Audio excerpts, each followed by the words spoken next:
Pagbasa mula sa aklat ng Henesis. Kayo mga anak, magsilapit sa akin.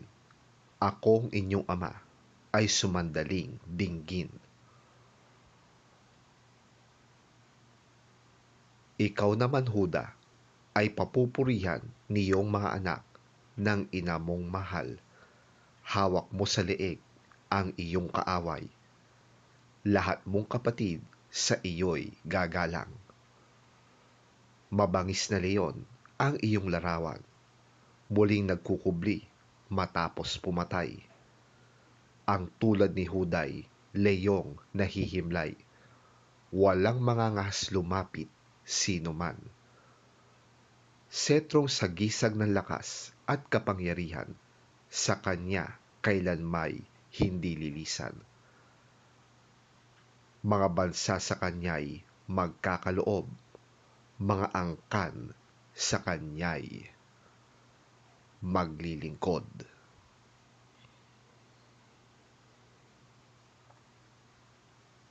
Ang salita ng Diyos. Salamat sa Diyos.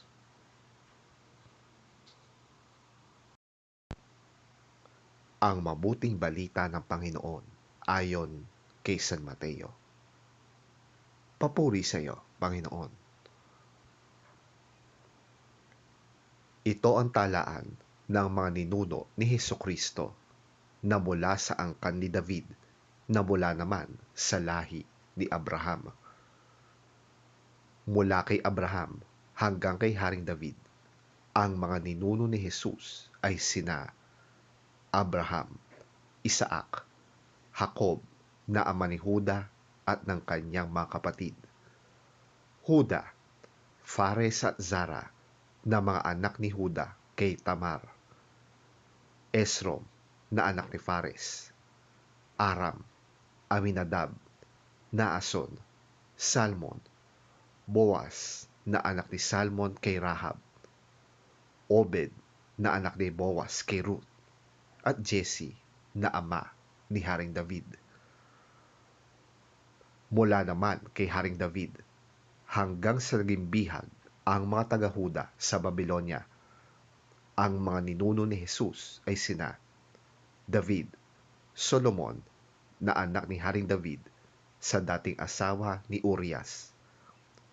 Rehoboam, Abias, Asa, Jehoshaphat, Horam, Ozias, Hotam, Akaz, Ezekias, Manases, Amos, Hosias, Jeconias, at ang mga kapatid nito. At pagkatapos na sila'y maging bihag sa Babylonia hanggang sa ipanganak si Jesus, ang mga ninuno niya ay sina Jeconias, Salatiel, Zerubabel, Abiud, Eliakim, Azor, Sadok, Akim, Eliud, Eleazar, Matan, Jacob, at si Jose, na asawa ni Maria. Si Maria ang ina ni Jesus, ang tinatawag na Kristo.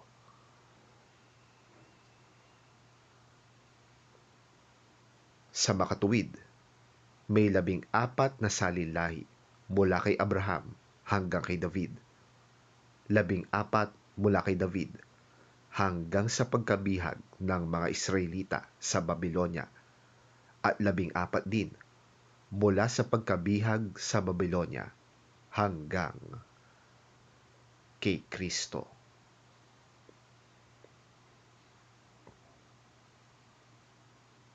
Ang mabuting balita ng ating Panginoon. Pinupuri ka namin, Panginoong Hesukristo.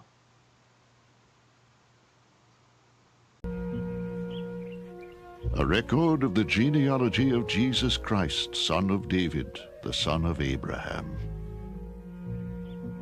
Abraham was the father of Isaac, Isaac the father of Jacob, Jacob the father of Judah and his brothers, Judah the father of Perez and Zerah, whose mother was Tamar, Perez the father of Hezron, Hezron the father of Ram, Ram the father of Aminadab, Aminadab the father of Nahshon, Nahshon the father of Salmon, Salmon the father of Boaz, whose mother was Rahab, Boaz the father of Obed, whose mother was Ruth, Obed the father of Jesse, and Jesse the father of King David.